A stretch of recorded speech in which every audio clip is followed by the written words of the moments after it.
Sometimes a job might seem like a perfect fit the way it is described, but the reality can be very far from it. How can we ensure we don't end up working in a toxic workplace?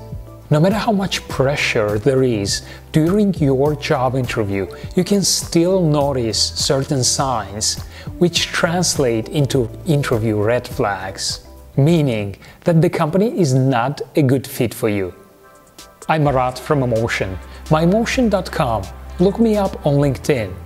I've worked in HR for over 12 years. I've coached companies and professionals, and I've sat on both sides of the interview table. So I know a lot about these alarming red flags of the interview process. Some people decide to accept the job, even after the obvious interview red flags, because they worry they might not get another job. They feel pressured by their financial situation, so they take the job, and of course almost immediately they regret this decision, because after a short amount of time they are back to the job market, searching for a job again, but their confidence is completely shaken. They might be doubting their skills and capabilities. If you are not subscribed to my channel yet, then definitely hit the subscribe button and enable the notification bell so you won't miss out my professional growth content.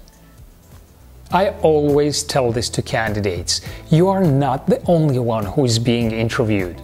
During your job interview, you should also be gathering as much information as possible about the company, so you won't end up in a wrong place.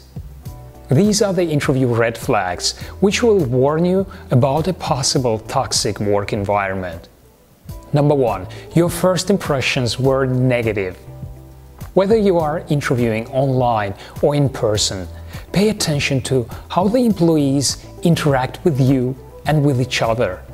If you are visiting their offices, are you greeted nicely by the reception? Look around. Do you see any employees? Anyone in the meetings?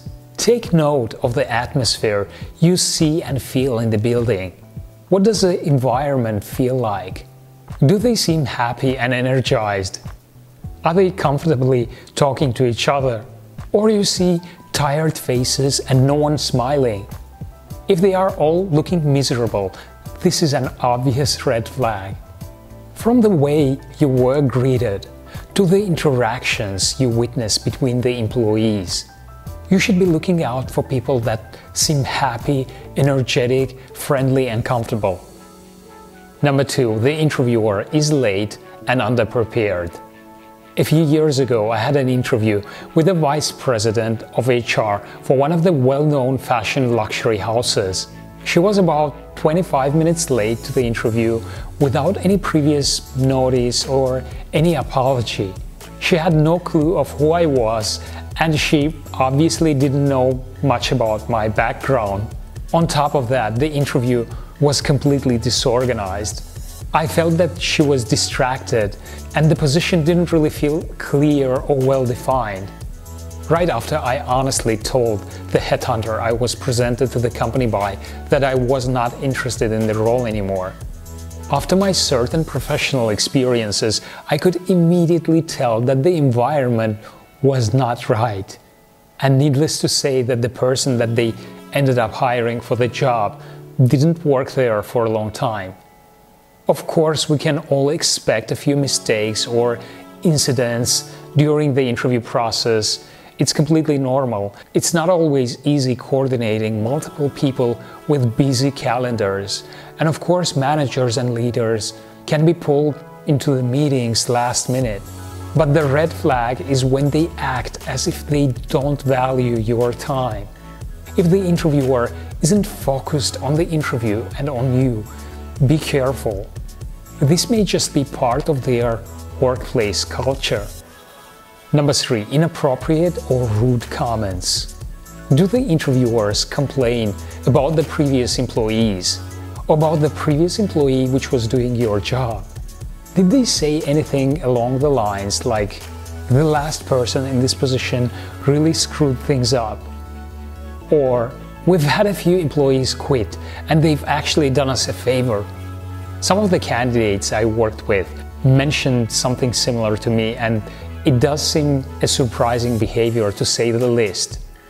I guess the interviewers think that they are complimenting you in a certain way and making you feel like you are different, that you are not like previous employees. But the reality is that the effect of such comments is completely the opposite. Number 4, do they mention working hard many times? Some people don't know how to work hard, and they didn't appreciate this opportunity here. When the interviewer mentions many times how the company values include hard work, this might be a red flag. It might be that the interviewer is trying to let you know the kind of work-life balance that the company employees have. While it's already obvious that working long hours doesn't really equal to productivity, some companies still don't get it.